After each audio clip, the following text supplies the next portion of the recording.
right, let's check this out. This one is wrong for a couple reasons. Let's dissect this.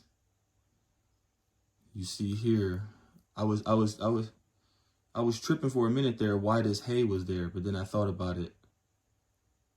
It's probably because this is supposed to be the root. This is the root here. Resh, tsari, hey.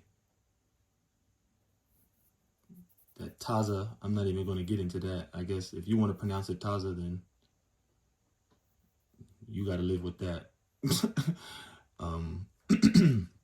But yeah, like I keep saying, this is a root. This is not a word.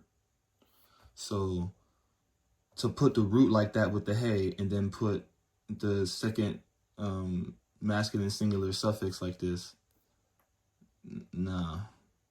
But okay, let's check it out.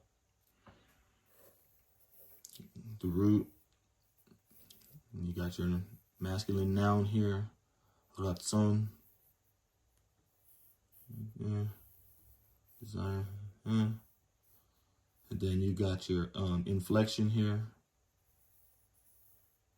your will, find that there.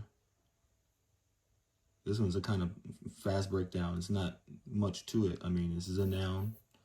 This is your will. You can find it here. Find that there. So you can stop saying that. And then now we have malakwathka, thabawa'a, rotazawanka. Let's learn Hebrew.